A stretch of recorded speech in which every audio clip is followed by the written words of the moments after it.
agora, finalmente, nós vamos poder começar. Para aqueles que estão fazendo esse programa pela primeira vez, é bom lembrar o seguinte: nós não temos nenhum objetivo pedagógico. O que nós temos é o seguinte: nós queremos fazer com que os professores do ensino médio tenham um conhecimento razoável daquilo que vão ensinar.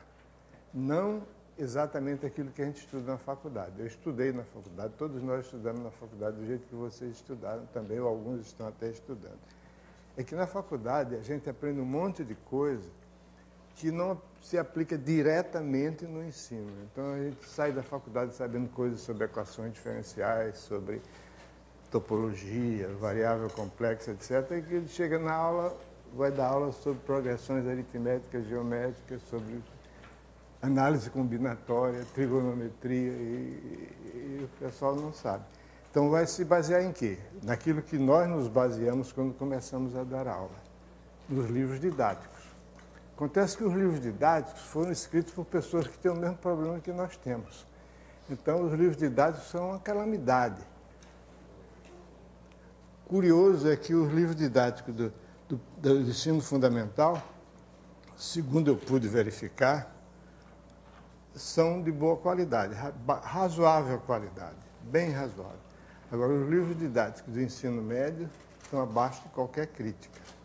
Realmente são terríveis. Então, eu até gostaria que daqui dessas nossas reuniões resultasse alguém que se dispusesse a escrever, um grupo de pessoas, uma coleção de livros didáticos. Bom, então, nós três e mais um colega que, infelizmente, talvez o mais capaz de todos nós, em termos de experiência didática, faleceu, que foi o Morgado, mas deixou ainda a lembrança dele nas páginas que foram escritas aqui. Então, nós fizemos esses livros que procuram explicar para os professores que militam no ensino médio o conteúdo do assunto que eles vão ensinar, né?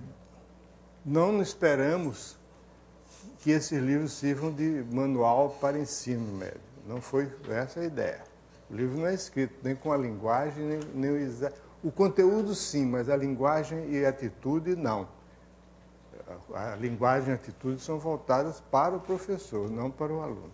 Mas esperamos que os professores, ao tomarem conhecimento disso, aprenderem o que está escrito aqui, o que nós vamos falar aqui, tenham esse fato tem influência na sua forma de dirigir as suas aulas. Bom, então, todo mundo recebeu esse livro. Esse livro, como está escrito aqui, é o volume 1. Na verdade, é uma trilogia que tem quatro termos. Porque é o volume 1, 2, 3, depois nós publicamos o volume 4 com as soluções dos problemas de volumes 1, 2 e 3. No volume 1, nós procuramos cobrir a matéria do ensino médio, do primeiro ano do ensino médio. Eu devo dizer o seguinte, que a escolha dos temas abordados no ensino médio é bastante razoável. Se ela peca por ausência. Assim, talvez pudesse ter um pouco mais ênfase, talvez não, certamente devia ter um pouco mais de ênfase em questões como probabilidade e principalmente estatística, métodos elementares de estatística, além de uma ênfase maior nos problemas de natureza prática. Quer dizer, existe atualmente uma tendência entre os pedagogos de enfatizar o que eles chamam de conceitualização.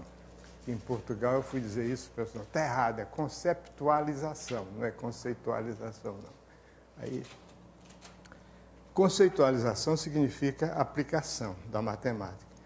Mas as aplicações que aparecem aí nos livros são ridículas, né? Isso não tem nada a ver, são coisas absolutamente irreais.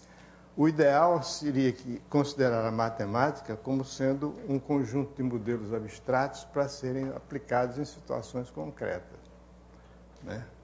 E, para isso, a matemática desenvolve uma série de ideias, técnicas, teorias que devem se situar dentro do ensino sob a seguinte forma: é que o ensino de matemática deve constar, deve ser uma espécie de tripé, que se baseia em três estruturas fundamentais, três pernas, tripé, três pernas, que são conceituação, manipulação e aplicação. Na conceituação, você desenvolve a teoria, no sentido de explicar exatamente o que é que significa. Por exemplo, você vai ensinar para uma criança o que é somar, adição, o que é multiplicar. Uma multiplicação é uma soma de parcelas iguais. Então, precisa saber isso para poder fazer as etapas seguintes. A conceituação vem primeiro. A etapa seguinte é a manipulação. Durante muito tempo, eu diria até séculos, o ensino da matemática era concentrado basicamente em manipulação. Quando a pessoa diz, eu não sei matemática porque eu detesto fazer conta. Manipulação é fazer conta. Então, faz parte, é importante saber fazer as contas. Mas você só pode fazer as contas se você tiver certeza de que a conta que você está fazendo é relevante para o problema que você quer resolver. Uma própria criança que resolve um problema de 4 operações, ela tem que saber quando é que soma, quando é que multiplica. Para poder saber quando é que soma, quando é que multiplica, ela tem que ter uma ideia do que é a diferença entre adição e multiplicação. Quando é que subtrai ou quando é que divide. Tem que saber o que é a ideia de que é divisão e subtração. Então, a manipulação é relevante, mas ela se segue à conceituação. E, finalmente, as aplicações. As aplicações não podem ser, por exemplo, você dar uma série de aulas sobre logaritmos e depois os problemas são sobre logaritmos. Então, uma série de aulas sobre seno, cosseno, tangente, secante, cossecante, funções trigonométricas, e os problemas todos se referem a funções trigonométricas. Não. O ideal seria que você tivesse problemas nos quais você tem que aplicar funções trigonométricas, mas no enunciado do problema não aparece uma função trigonométrica. O Wagner vai mostrar isso aqui, não talvez nesse curso de hoje, agora vai. Paulo César que vai dar. Em que você usa as funções trigonométricas para determinar a distância, por exemplo, a altura do Corcovado, a distância da Praia do Flamengo à Praia de Caraí, um ponto qualquer na praia. Então, essas coisas que são realmente as coisas que fazem a matemática interessante e útil e necessária. Interessante, útil e necessária. Tá? Então, é nesse ponto de vista, sob esse aspecto, que a gente vai procurar dirigir essas aulas. Em algumas ocasiões, vocês vão sentir que está uma ênfase demasiada numa certa tendência, por exemplo, uma ênfase demasiada em teoria. Isso vai ficar mais óbvio no começo, porque a gente tem que estabelecer as bases firmemente para poder tratar os assuntos depois. Mas lembre-se disso, isso aqui não é um curso em que nós estamos ensinando prática de ensino. Nós vamos ensinar a matemática que vocês vão ter que utilizar. E, naturalmente, durante todo esse processo, tanto eu como o Paulo César, como o Wagner e como o Luciano, que não está aqui agora, mas virá amanhã, nós, durante todo o processo, nós nos referimos, nós mencionaremos situações práticas e faremos críticas. Não faça desse jeito, faça daquele jeito e tal. Ok? Então, nós vamos começar com a aula de hoje. Sim, voltando só um pouquinho mais ao que eu tinha dito no começo. A escolha dos assuntos que são ensinados na matemática no ensino médio é bastante razoável. Aliás, é mais ou menos comum que esse programa seja seguido em vários países do mundo, com pequenas variações, tudo a mesma coisa. Então, nós vamos começar com a noção de conjuntos e de números naturais. Bom, em primeiro lugar, uma coisa que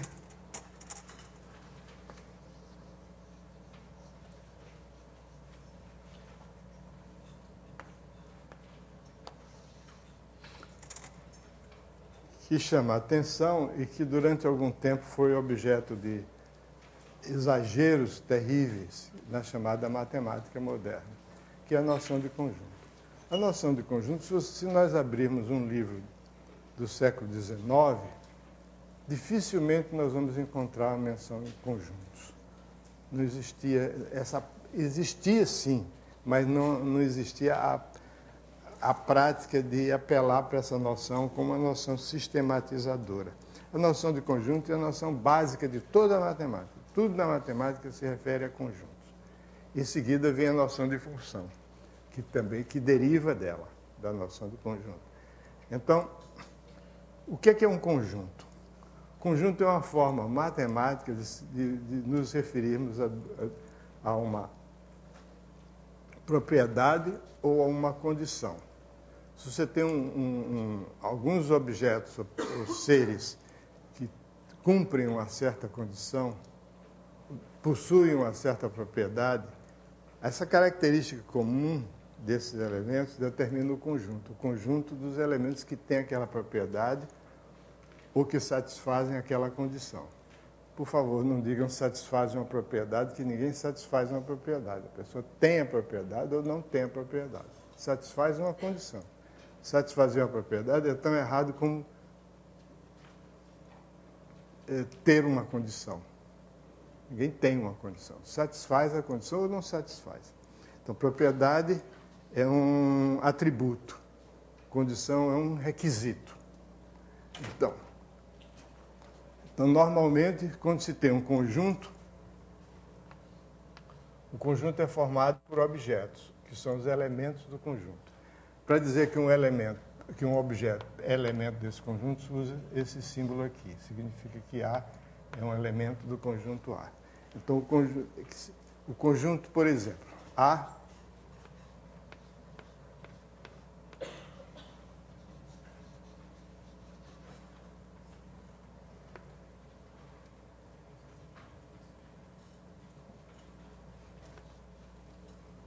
e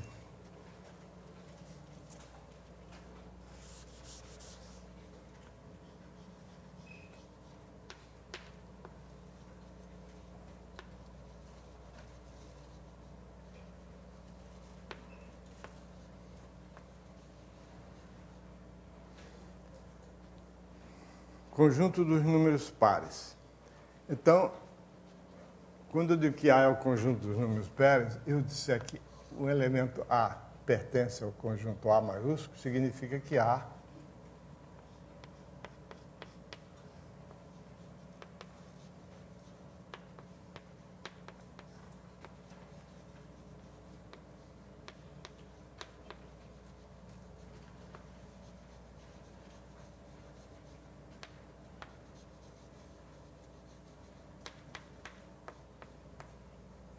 é um número inteiro par. Quer dizer, um número que é um número inteiro que é múltiplo de 2. Quer dizer,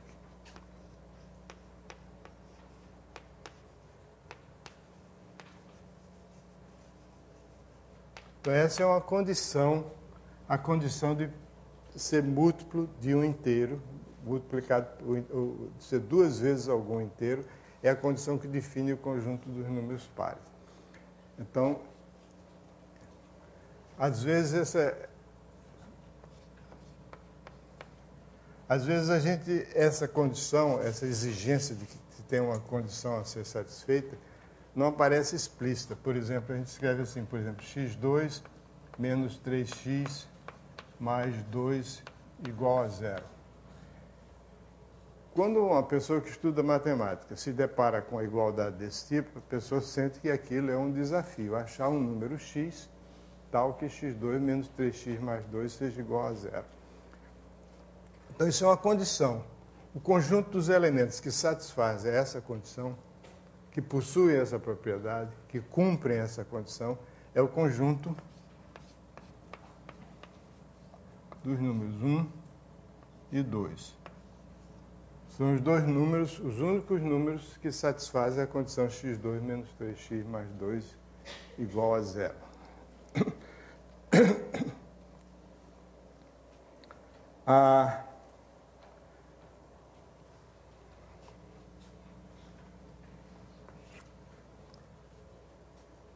Aqui, nesse caso, não tem muito cabimento dizer que é uma propriedade. É uma propriedade que o número tem de pertencer ao conjunto A, é ser igual a 1 ou igual a 2. E aparece mais como uma condição. Então, a primeira pergunta que ocorre é a seguinte: por que os matemáticos preferem lidar com conjuntos em vez de lidar com propriedades e condições?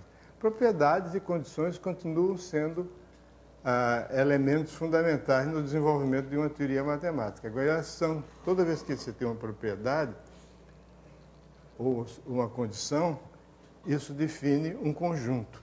A vantagem de substituir a propriedade pelo conjunto, na prática, é porque os conjuntos dispõem de uma álgebra. Você tem uma álgebra de conjuntos, e existe uma álgebra para condições, uma álgebra para propriedade também, mas é complicadíssima, desagradável. A álgebra de conjuntos é uma álgebra muito mais simples. Essa álgebra é baseada em duas operações fundamentais, que são a reunião e a interseção.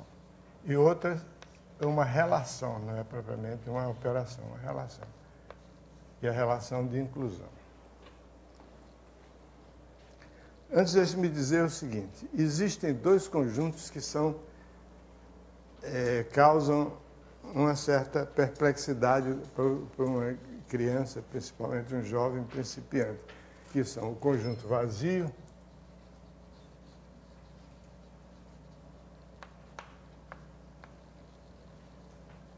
e o conjunto unitário.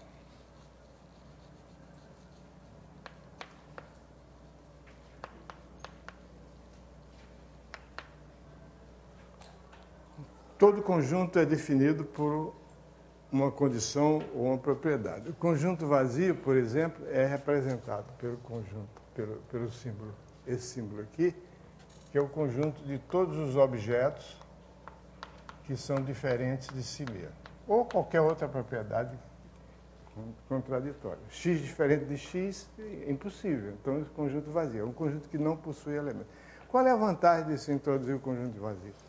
A vantagem é semelhante à vantagem de se introduzir o número zero como sendo um número, né? Para evitar exceções, para considerar situações em que você achar, a gente vai ver daqui a pouco falar sobre interseção de dois conjuntos que não têm elementos em comum. Então, esse é o conjunto vazio. O conjunto unitário é um conjunto que é formado por um único elemento. Aliás, diga-se de passagem, eu estou usando aqui o símbolo, esse símbolo dessas chaves, que são o símbolo tradicional, universal, para representar um conjunto. Por exemplo, o conjunto dos números naturais pares, naturais, são inteiros positivos pares, 2, 4, 6, 8, etc. Esse é o conjunto dos números pares. Então, a gente tem uma certa coleção, um certo grupo de objetos que a gente põe dentro dessas chaves, significa conjunto cujos elementos são aqueles que estão dados ali. Em geral, não é fácil, não é todo conjunto que você pode dizer explicitamente quais são os elementos do conjunto e colocar uma chave cobrindo esses elementos. É preciso se lembrar o seguinte, que não é correto escrever assim, conjunto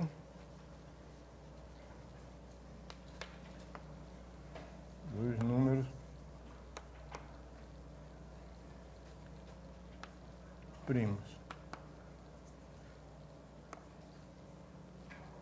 Está errado. Você não pode escrever uma chave dentro e escrever a palavra conjunto. Ou você põe números primos só, ou você põe o conjunto dos números primos sem a chave. Do contrário, isso é um pleonasmo que pode levar a confusões. O conjunto unitário é aquele que é formado por um único objeto, que na maioria das vezes a gente representa simplesmente pelo único objeto que pertence àquele conjunto unitário. Às vezes isso pode dar confusão, mas em geral não dá. Embora a gente saiba que uma coisa é o conjunto cujo único elemento é A, e outra coisa é o objeto A. São duas coisas que são essencialmente a mesma coisa, mas que em certas situações é diferente. Mas mais frequente, principalmente em matemática elementar, é identificar isso com isso, considerar, usar a mesma notação para ambos. Por exemplo, quando você disse que uma reta e um plano. Você tem um plano π e uma reta R, e você tem aqui o ponto P. O ponto P é a interseção da reta R com o plano π, um conjunto formado por um único elemento P. Mas a gente escreve que a interseção de R com π é P. Estritamente falando, está errado. É bom, eu aproveito a oportunidade para dizer o seguinte: retas, planos, pontos. Bom, um ponto é um conjunto com um único elemento, mas retas e planos são conjuntos. Não é correto você dizer a reta pertence ao plano, porque o plano não é um conjunto de retas. O plano é um conjunto de pontos. A reta está contida no plano. Mas a gente usa, é muito comum em geometria dizer a reta pertence ao plano, mas isso não está correto. A reta não pertence ao plano, porque o plano não é um conjunto de retas. É um conjunto de pontos. Os pontos da reta podem estar todos naquele plano. Então a reta está contida no plano. Que vamos falar já sobre conter. Então, o correto aqui, estritamente correto, seria escrever assim. Mas todo mundo que tem uma certa prática em matemática, principalmente em ensino, sabe que uma obediência estrita aos padrões de rigor e precisão, às vezes se torna um entrave para a clareza. E a pessoa começa a ficar muito exigente, muito cheia de detalhes, aí termina ficando pedante e perde, como dizia o grande astrônomo tcheco,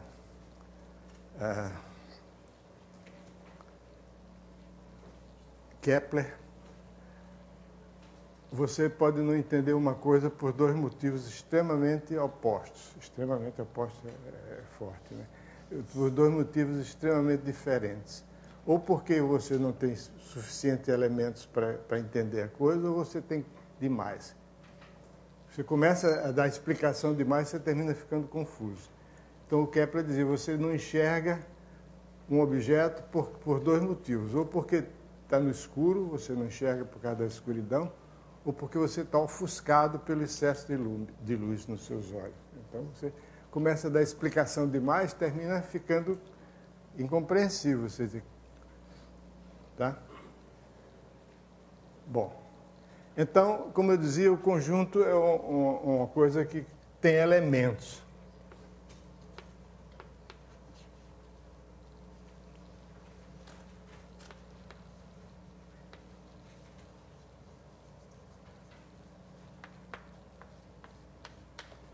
Então, com conjuntos, a gente pode formar essas operações aqui. A reunião de dois conjuntos, a interseção de dois conjuntos, ou uma relação, que é a relação de inclusão. A reunião de dois conjuntos é formada pelos pontos, pelos elementos x, tais que x pertence a A ou x pertence a B. Nada excluindo que o x pertença a A e a B também. Não está excluído isso. Esse ou aqui não é exclusivo. É como a pessoa diz assim, hoje eu vou para casa de ônibus ou de trem. Aí é claro que é exclusivo, que eu não posso ir de ônibus e de trem ao mesmo tempo. Mas também tem a história do médico que sabia matemática e o pai estava, o médico era obstetra, tinha acabado de realizar um parto e o pai estava na sala de espera dizendo, como é, doutor, foi menino ou menina? Aí o médico disse, foi, e foi embora. Porque foi menino ou menina, não foi um cavalo, nem um cachorro, nem um gato, foi menino ou menina. Aí é uma questão também de como foi menino ou menina. Foi menino ou menina, foi. Ok? Então, a reunião, existe o chamado diagrama de Venn, em que a reunião, a gente representa os dois conjuntos assim, é muito útil, principalmente para jovens iniciantes, mas também para a gente, às vezes. Representar os conjuntos dessa forma, porque a gente fica com uma ideia de quando é que é reunião, o que é reunião e o que é interseção. A interseção é o conjunto dos elementos que pertencem a A e pertencem a B. Então, é claro que a reunião contém a interseção nesse sentido seguinte, que A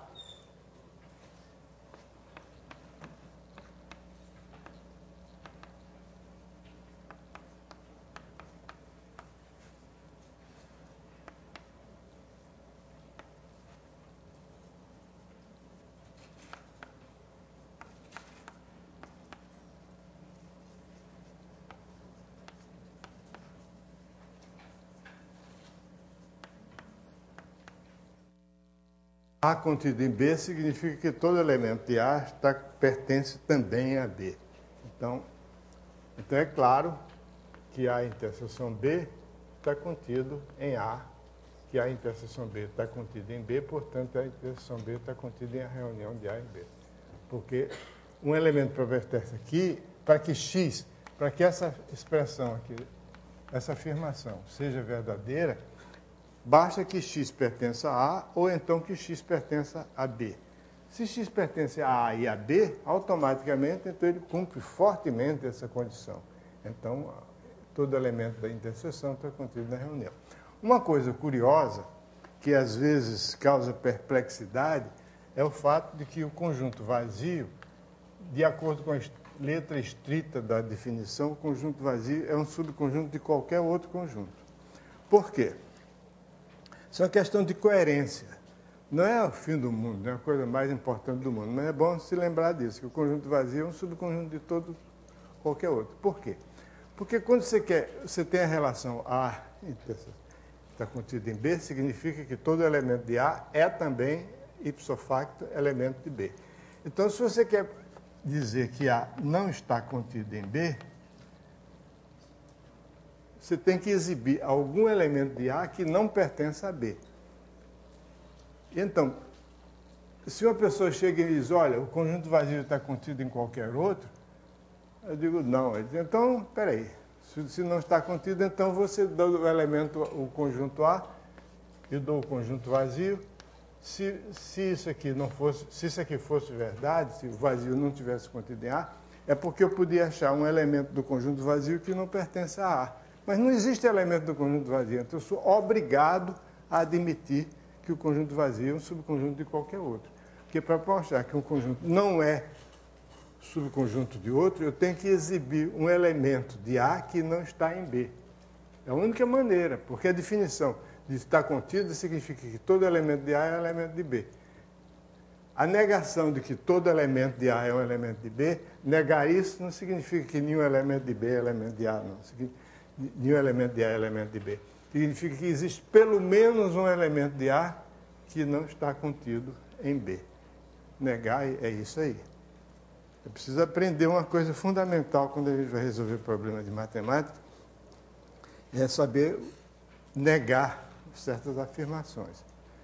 Então, negar que todo elemento de A pertence a B é dizer que existe pelo menos um elemento de A, não é todo elemento, pelo menos um elemento de A que não está em B. É curioso a gente notar que muitas discussões entre amigos, principalmente em mesas de bar, resultam do fato de que as pessoas não sabem empregar corretamente a regra da lógica. Isso quer dizer, isso que você está dizendo, isso não é verdade porque eu vi um negócio assim. Deu um exemplo, negar que todo elemento de A é elemento de B significa que existe pelo menos um elemento de B. Se por exemplo, eu chegar numa classe e disser, todo aluno que tiver 5 metros de altura vai passar desse curso com A, sem precisar fazer prova. Aí eu dei uma prova dificílima, ter algum jeito de eu violar essa condição, o que eu disse é verdade, porque não tem nenhuma pessoa com 5 metros de altura, então qualquer pessoa que tiver 5 metros de altura está contida nessa prova. Tem um exemplo aqui no livro da Constituição Brasileira. O pessoal que escreveu a Constituição Brasileira realmente precisa estudar um pouquinho mais de matemática. O exemplo é o seguinte. O artigo 34 da Constituição Brasileira de 1988 diz o seguinte: a União não intervirá nos estados ou unidade ou no Distrito Federal, exceto para, primeiro, manter a integridade nacional. Segundo, repelir invasão estrangeira ou de unidade da federação em outra. Quer dizer, e tem outras condições. Alô? Hein? A página do livro é 26. Quer dizer, dessa edição aqui, na sua talvez não seja. O pessoal recebeu essa edição aqui. Entende? Veja bem o que está escrito na Constituição Brasileira. A União não intervirá nos estados nem no Distrito Federal. Ela está com uma edição diferente. A sua edição não é essa. Está vendo? É diferente. A União não intervirá nos estados nem no Distrito Federal, exceto para manter a integridade nacional, repelir invasão estrangeira ou de unidade da federação em outra, etc, etc. Então a pergunta é a seguinte: suponhamos que o estado do Rio de Janeiro seja invadido por tropas do estado de São Paulo. O texto assim obriga a União a intervir no estado? Não. Não obriga. Quer dizer assim,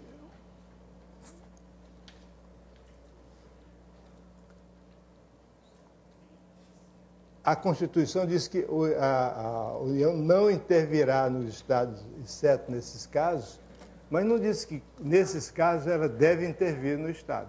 Diz que, se não for aí, não intervém, mas não significa que, se for aí, vai intervir. E curioso é o seguinte: eu fui, durante alguns anos, membro do Conselho Nacional de Educação. E eu pus essa pergunta para um a um os membros do Conselho Nacional de Educação. Ninguém aceitou isso. Todos disseram que não, que a Constituição está certa, é assim mesmo. Então, bom, por acaso eu pedi demissão do Conselho Nacional de Educação, mas não foi por causa disso. Eu saí no meio do meu mandato. Mas não foi por isso, não. Foi por coisas piores.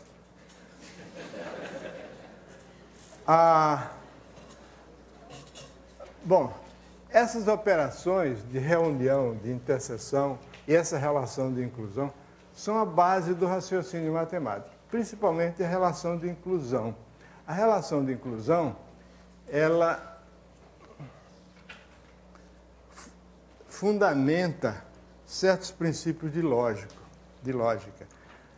Porque, como eu disse no começo, a noção de conjunto sistematiza e coloca, do ponto de vista matemático, a ideia de afirmação de propriedade de condição.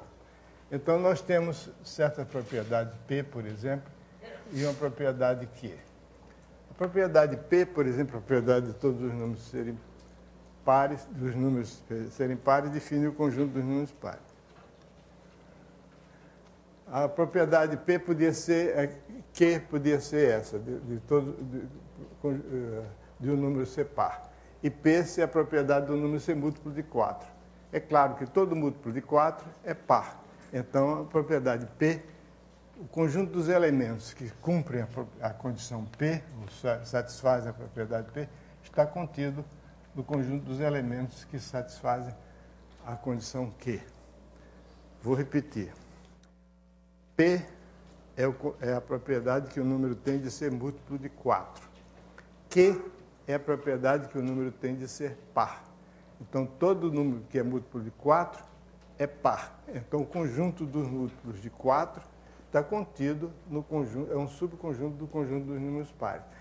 Em termos de condição de propriedade, isso se representa assim, desse modo. P implica que. P implica que significa que todo elemento que cumpre a condição P cumpre também a condição Q. Então nós temos a seguinte condição. Se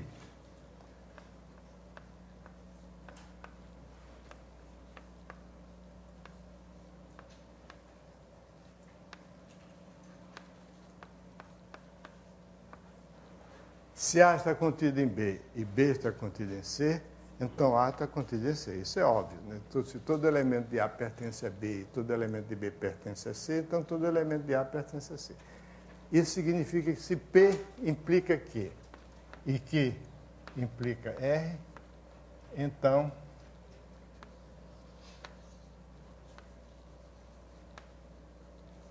P implica R. Isso é a transitividade da relação de inclusão em termos de condição de propriedade, de proposições, etc. Isso significa silogismo. Isso é uma regra lógica chamada silogismo. E aqui eu aproveito a oportunidade para dizer o seguinte, que durante algum tempo, principalmente na época do apogeu da matemática moderna, se divulgou a ideia, a noção de que para poder estudar matemática você tem que saber lógica. Então você tem que estudar lógica, matemática, etc., para depois aprender matemática. Isso é falso. Aqui nessa instituição que vocês estão frequentando agora, existem 30 e tantos matemáticos de excelente nível. Eu diria que talvez um ou dois deles saibam alguma coisa de lógica matemática, os outros não sabem nada de lógica matemática. As coisas de lógica que se precisa saber para estudar matemática são as coisas básicas relativas a conjuntos. Todas as propriedades básicas de lógica elementar, né, são estabelecidas por meio de propriedade de conjuntos. Mas espera aí, não estou querendo dizer com isso que lógica matemática não é uma teoria válida, difícil e bonita. Só que tudo isso é verdade, é válida, difícil e bonita, mas isso não significa que é necessária para matemática, para aprender matemática, não. É a mesma coisa que eu disse, se você tem que estudar mecânica quântica, se você não estudar mecânica quântica, você não vai aprender nunca matemática. É a mesma coisa. Ok? Então, isso é o silogismo.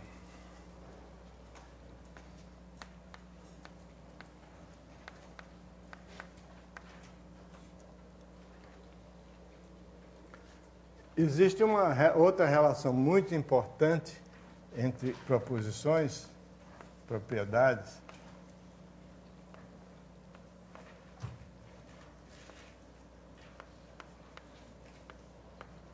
Se você tem essas duas condições valendo ao mesmo tempo, P implica Q e Q implica P, então a gente escreve que P é equivalente a Q.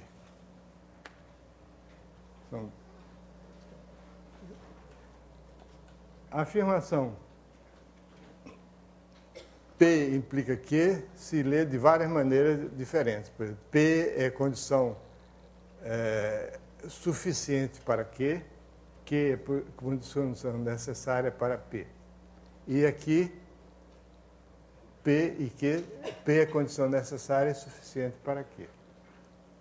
Eu estou meio apressado, porque houve essa perda de tempo no começo, devido a esse incidente com a rede elétrica aí. Mas vocês podem dar uma olhada no livro em que essas coisas estão explicadas com bastante calma e bastante precisão. A vantagem que a pessoa que escreve um livro sobre a pessoa que fala sobre o que escreveu é óbvia, né? Você escreve o livro, depois você relê, apaga, se não gostou, escreve de novo, até finalmente chegar a uma coisa aceitável. E quando você está falando, falou, está falado. Não dá para apagar. Bom, então, sobre conjuntos, a gente tem essas operações, a noção importantíssima de inclusão, que se reflete nas implicações lógicas. A noção de inclusão é equivalente à noção de implicação lógica. E outro conceito de fundamental importância é o conceito de complementar de um conjunto.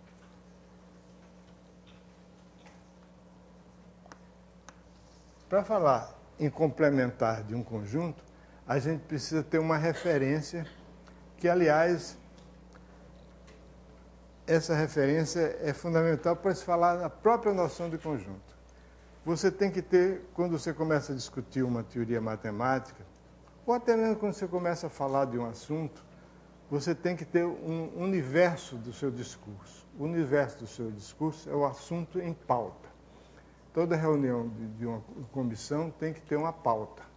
Então, se o assunto não está na pauta, não vai ser discutido. Então, para discutir, tem que estar na pauta. Então, é o conjunto universo. Esse conjunto universo, tudo se passa dentro dele. Por exemplo, você tem geometria plana, o conjunto universo é o conjunto dos pontos do plano. Geometria no espaço, o conjunto universo é o conjunto dos pontos do espaço. Você estuda funções de uma variável, o conjunto universo é o conjunto dos números reais. Funções de várias variáveis, o conjunto do universo é o conjunto Rn, dos ênuplos de números reais. Tem que ter um conjunto chamado conjunto universo. Então, esse é o assunto em discussão. É o universo do discurso. Então, esse conjunto universo, em geral, representado por U, pode ser representado por qualquer letra, U de universo. Então, todos os conjuntos que eu vou considerar estão contidos em U. Então, o complementar de A, às vezes também representado assim, AC, eu acho que nesse livro eu ponho AC, né? Em vez de ser de A. Em outros livros eu pus complementar de A. Complementar de A é o conjunto de todos os elementos de U que não pertencem a A. Então, esse é o complementar. O complementar, então, A é um conjunto. Está dentro do universo, do assunto. A é um conjunto complementar de A. Esse conjunto é definido por meio de uma regra, né? Que você tem que ter uma condição, uma propriedade. Os elementos de A são os elementos que gozam de uma certa propriedade. Por exemplo, aqui A é esse conjunto aqui. Muito bem.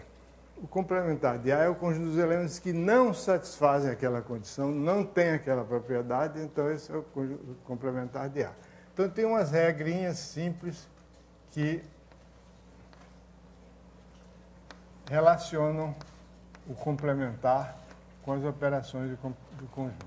Complementar da reunião é a interseção dos complementares. Quer dizer, significa que os elementos que não estão na reunião significa que são os elementos que não estão em A nem estão em B. Então, eles são do complementar de A e do complementar de B. Já, por sua vez, o complementar da interseção é a reunião dos complementares. Quer dizer, se um elemento não está na interseção, se está na interseção, significa que ele está ao mesmo tempo em A e em B. Não está na interseção significa que é um elemento que não está em A ou então não está em B. Então, ou não está em A ou não está em B, então é isso aí. Se A está contido em B, se e somente se o complementar de B está contido no complementar de A. Isso aqui é a base da demonstração por absurdo, por contradição.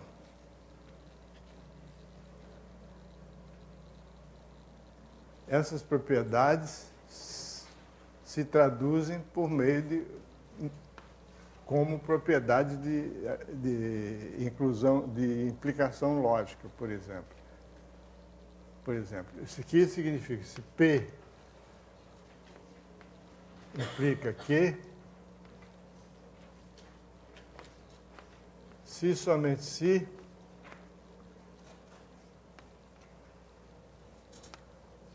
Q' implica P'. Deixa eu explicar o que é Q'.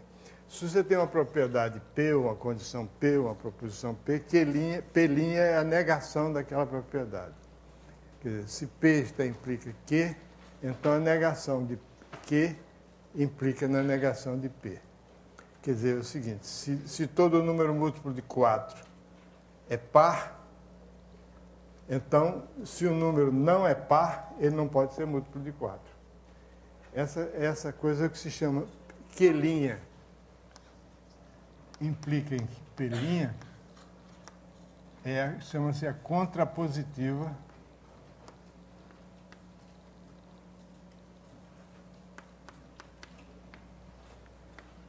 de P implica Q. É muito comum em matemática, a gente quer demonstrar uma coisa, usa a contrapositiva, demonstra a contrapositiva, isso é que se chama demonstração por absurdo. É equivalente.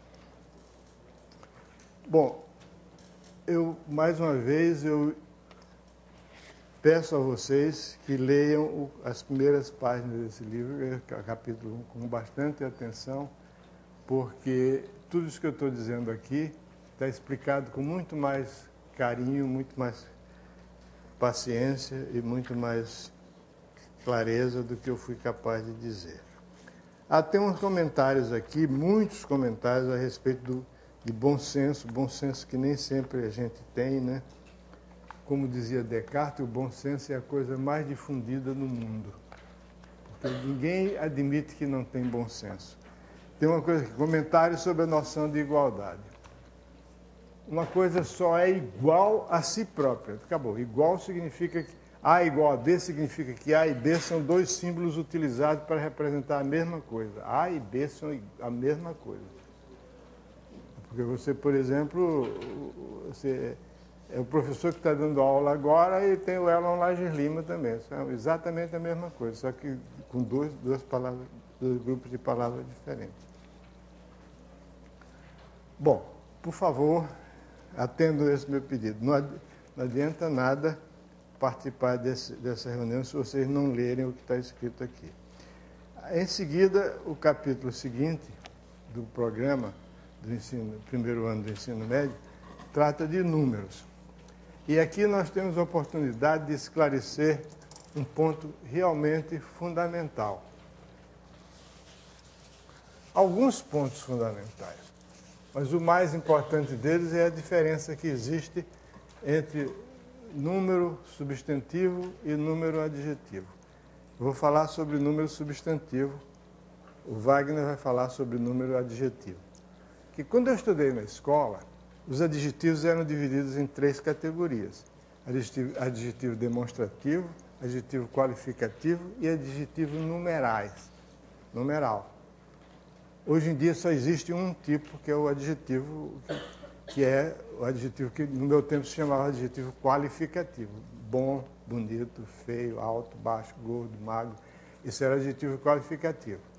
Agora, aquele, eram adjetivos demonstrativos. Agora viraram pronome. E os adjetivos numerais, que continuam sendo adjetivos em francês, inglês, alemão, espanhol, italiano, em toda a língua, menos em português, mudaram, não são mais adjetivos, perderam, foram cassados o direito de adjetividade deles. A cidadania adjetívica dos adjetivos numerais foi cassada e criaram uma nova categoria chamada os numerais. Não mudou em nada. Se você pega um dicionário de inglês, por exemplo, um dicionário de inglês para inglês mesmo, aí você lê a palavra ten, aí entre parênteses, adjetivo numeral. Mas abra um dicionário brasileiro. Ou português, não tem adjetivo, acabou, não é mais. Mas existe uma diferença muito grande entre o adjetivo substantivo e o adjetivo, entre o número substantivo e o número adjetivo. Bom, vamos falar um pouquinho sobre isso, eu tenho 15 minutos para falar sobre isso. É? Tem indução aí, vai chegar em indução? Tá, claro. Claro. Cara, quer dizer, você conhece a história do cara que levou um tecido para o alfaiate fazer um colete para ele? Aí ele levou o tecido, ele não sabia se era suficiente para o alfaiate fazer o colete. Essa história me foi contada pelo meu professor de matemática, uma pessoa que eu admiro e venero e guardo dentro do meu coração. Então ele contava essa história, é a seguinte: você chegou, toma medida e tal, fez o colete. Aí ele saiu e disse: puxa, aquele cara acertou com tanta facilidade aqui, aquele pano que eu dei é suficiente para fazer um colete. Eu acho que ele vai me enganar, ele vai ficar com a metade daquilo para ele. Aí voltou e disse: dá para fazer 2 coletes? Olha, dá, né? Tá bom, então faça 2 coletes. Aí o cara, tá bom. Aí ele caminhou mais adiante, ele voltou. E se eu pedir para fazer 4 coletes? Dá 4 coletes. No fim ele veio pegar os 4 coletes, pegou 4 coletinhos desse tamanho. Pois então, se você me pedir para dar um mês de aula sobre indução, eu dou. Agora, se você disser que eu tenho 10 minutos para falar sobre indução, eu vou falar em 10 minutos. Você vai fazer o quê? Vai ter um coletezinho desse tamanho, mas não posso fazer nada, né? Bom, então, qual é essa história de número adjetivo e número substantivo? Bom, segundo a minha gramática, substantivo é a palavra variável que indica pessoas, animais ou coisas, não é isso? Adjetivo é mais complicado, porque no meu tempo era adjetivo, era qualificativo, demonstrativo ou numeral. Então, os números, tem 2 tipos de números naturais. Eu nem vou falar aqui sobre se 0 é um número natural ou não, já recebi vários e-mails perguntando: professor, 0 é número natural ou não? Isso é uma questão de gosto. Se você quiser, você considera 0 como número natural, tudo bem. A maioria dos livros, a maioria, eu acho que é a totalidade, né, Wagner? A totalidade dos livros adotados no Brasil, no ensino, 0 é um número natural. Ora, veja qual é meu ponto de vista não é esse, mas de qualquer modo eu aceito, tudo bem. Se você quer considerar 0 número natural, considera. -1 número natural, pode considerar também. -2, não tem problema. Qual o problema? Começa a contar de -1, 0, 1. Por exemplo, lá em casa, a prefeitura obrigou, quando nós fizemos a modificação dos elevadores, a prefeitura obrigou que a garagem tem que ser -1. E o térreo, que era 1, passou a ser 0. E então eu moro no 4º andar, mas no elevador tem 5. A voz gravada no elevador diz 5º andar. Eu estou no 4º, paciente. Mas pode considerar. Muito bem. Não é esse o problema. Você começa por que eu prefiro começar com 1? Porque eu acho que número natural é um instrumento matemático para efetuar a operação de contagem. Foi para isso que os números naturais foram inventados. Então eu vou contar. Os números naturais começam com 0. Então eu vou contar 0, 1, 2, 3, 4. Eu tenho 4 dedos, então. Os números naturais não são para contar? São para contar, mas você não pode contar a partir do 0, tem que contar a partir do 1. Se tem que contar a partir do 1, para que você botou o 0 aí? Tudo bem. Então, os números naturais, foi o seguinte: na história da humanidade, os nossos antepassados precisavam de comparar certas coisas. Um cara tinha 3 cavalos, o cavalo naquela época não existia, sei lá, 3 carneiros. O Wagner é mais antigo do que eu, se lembra disso. 3 carneiros, outro tinha outras cabras, ele não sabia. Ele tinha um monte de carneiro, outro tinha um monte de cabra. Ele queria trocar, então ele queria saber se tinha mais, etc. Tinha que botar cada carneiro com cada cabra, etc., para ver se dava certo, o que sobrasse tinha mais. Mas às vezes isso não é possível, então eles precisavam de um termo de comparação. Os pré-históricos, há indícios muito fortes de que os pré-históricos, mesmo aqueles mais atrasados, tinham noção de 1, 2 e muitos. Isso é evidência disso na linguagem. Por exemplo, em inglês a palavra 3 quer dizer 3. Thrice quer dizer 3 vezes. Por exemplo, once é uma vez, twice é 2 vezes, thrice 3 vezes. Mas thrice significa também excessivamente, muito, demasiado. Então isso dá um indício de que os antigos bretões, eles sabiam contar até 2. Passou de 2 era muito. Aí eu fui olhar e disse, peraí, mas em francês também é assim, tem un, deux, trois, trop, é demasiado. Em italiano também, allegro ma non troppo. Troppo vem de 3. Então, francês, inglês, italiano. Aí eu fui olhar em alemão. Alemão, que é a terra dos antepassados do Wagner, em alemão viel é muito e vier é 4. Então os alemães eram muito mais espertos. Contavam até 4. Até 3, certamente. Passou de 3 é vier, é 4 e viel é muito. Bom, deixa para lá. Então, eles precisavam de um objeto, de um instrumento, de um termo de comparação que servisse para ele fazer a operação de contagem. Esse esquema abstrato é que são os números substantivos. Tem o número 1, são os números naturais.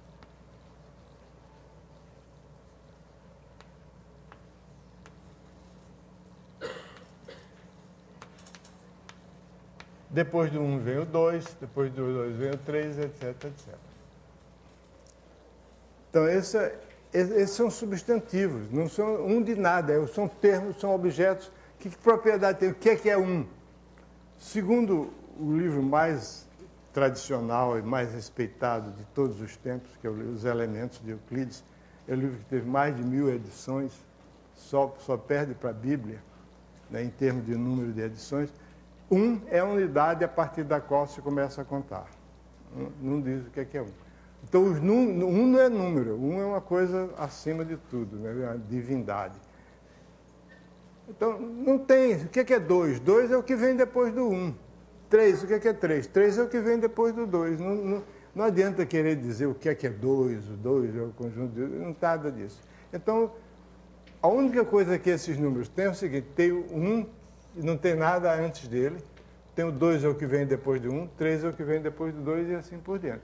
Levou muito tempo para que essa noção pudesse ser formulada de tal modo a ser utilizada matematicamente. Para isso, isso é um trabalho feito por um matemático italiano chamado Giuseppe Peano.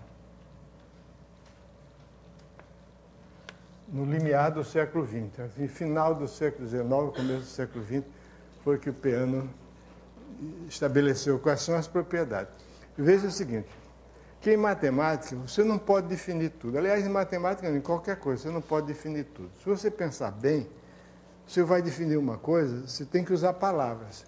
Essas palavras têm que ser entendidas pela pessoa a quem você está se dirigindo.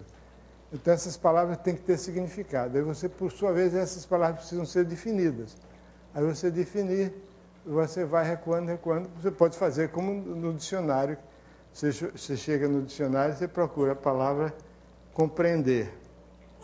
Aí vem compreender é entender. Que é entender? Entender, você vai procurar no dicionário. Perceber.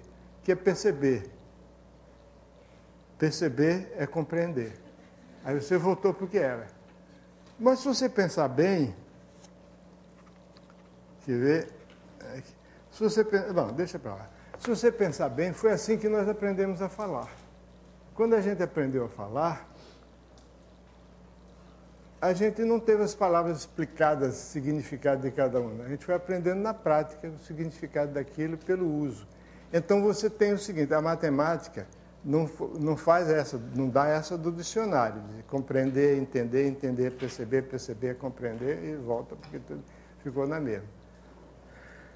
Não, a matemática faz o seguinte, volta, até chega num ponto, para, diz isso aqui, não vou mais. Então, como é que eu posso usar essas coisas que não são explicadas mais? São ideias primitivas, como, por exemplo, número natural. Uma ideia você tem que ter umas regras para manipular essas coisas.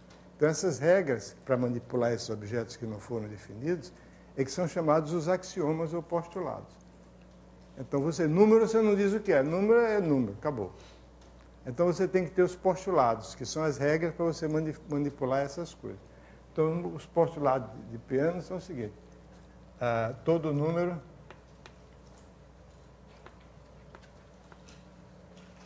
tem um sucessor. Quer dizer, para cada número n, você faz corresponder um sucessor, n'. Quer dizer, chama-se de 2 o sucessor do 1, 3 o sucessor do 2, etc. Mas, por enquanto, essa é uma regra. Todo número tem um sucessor. Segundo, dois números que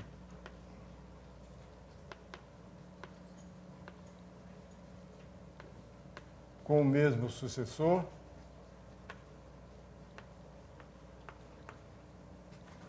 são iguais. Você não pode ter dois números diferentes com o mesmo sucessor. Não pode. Terceiro, existe um número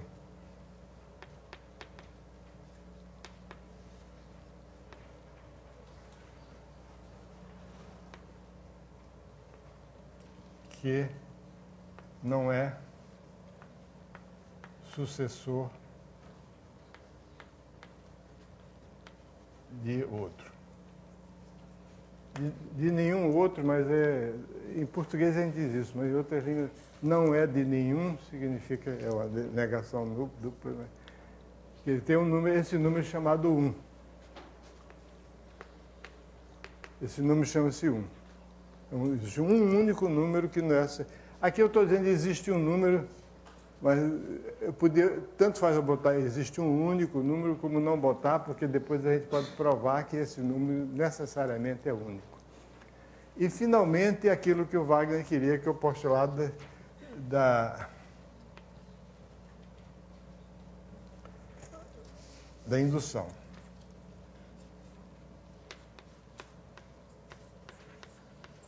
Então,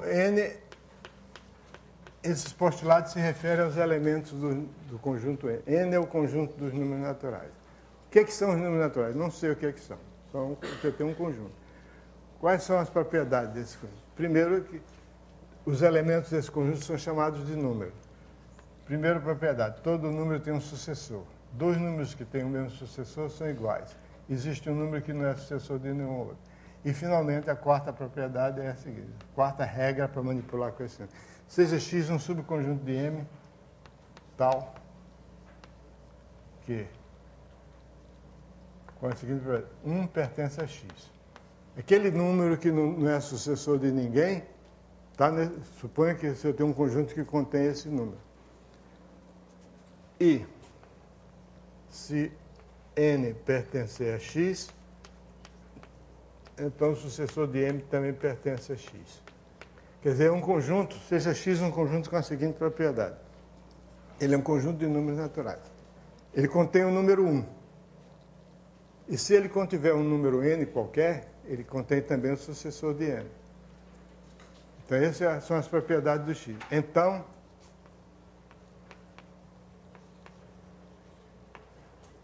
x é igual a n. Então, em outras palavras, todo conjunto de números naturais que contém o 1 e contém o sucessor de todos os seus elementos, esse é o conjunto que contém todos os números naturais. Esse é o chamado postulado da indução,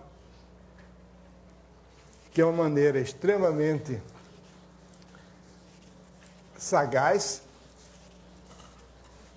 de dizer que se eu começar com 1 e tomar o sucessor de 1, depois tomar o sucessor do sucessor de 1, e depois do sucessor, etc., e assim indefinidamente, eu esgoto todos os números naturais. O problema é que isso que eu acabei de falar é uma coisa bastante intuitiva que a gente entende, mas do ponto de vista estritamente matemático não tem muito sentido, porque e assim sucessivamente. O que quer dizer isso? E assim sucessivamente? Não sei. Então, essa é a forma de dizer isso. Então, esses axiomas são os axiomas dos números naturais. Tudo o que se sabe e que se pode provar sobre números naturais é consequência dessas quatro propriedades. Extraordinário. Quer dizer, existe alguma proposição que diga respeito aos números naturais e que não pode ser demonstrada a partir desses axiomas? Esse aí é um problema dificílimo de lógica matemática que foi resolvido por um sujeito chamado Kurt Gödel, que provou que existe, mas ele não deu exemplo de uma afirmação que se refere aos números naturais, mas que não pode ser estabelecida se ela é verdadeira ou falsa, usando só os axiomas de números naturais. Isso foi a grande coisa do Gödel. Cheguei a ver esse cara, hein? Pouco tempo antes dele morrer, cheguei a dar bom dia para ele, ele respondeu bom dia. Bom, então esses são os axiomas de números naturais, e isso aqui é o axioma da indução, que serve como método de demonstração. Hoje de tarde vocês vão demonstrar, tem dois exercícios para vocês provarem por indução. Por indução é o seguinte: você tem uma propriedade que se refere ao número natural n. Eu suponho que P de 1 é verdadeira. Se P de m for verdadeira, implica que P de n mais 1 também é verdadeira. Então, suponhamos isso aqui.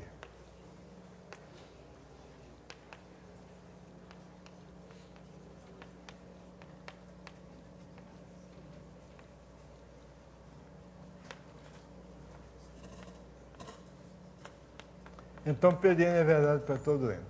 Esse método de demonstração, chamado método de demonstração por indução, ele é a justificativa correta, matematicamente perfeita, dos raciocínios do seguinte: isso é verdade para n igual a 1, isso é verdade para n igual a 2, e é verdade para n 3, então é verdade sempre.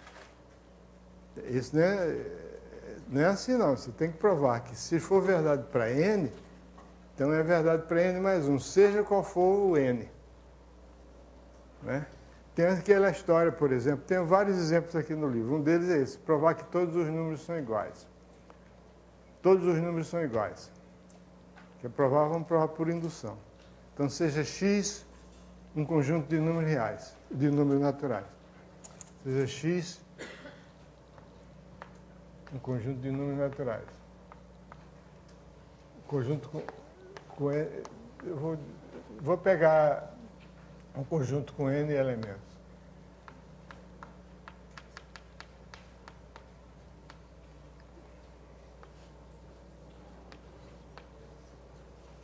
Eu estou usando n aqui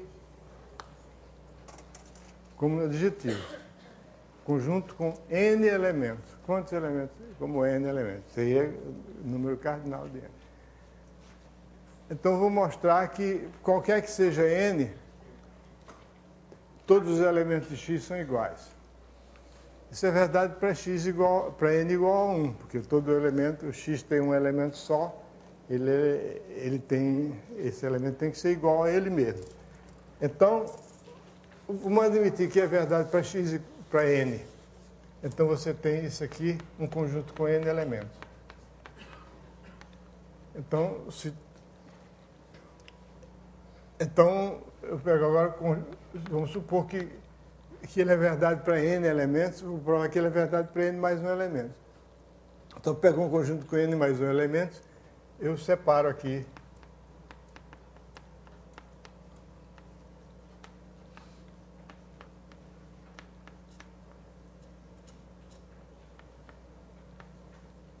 Esse aqui tem n elementos. Eu estou admitindo que a minha afirmação é verdadeira para todo conjunto com n elementos. Então, todos esses são iguais.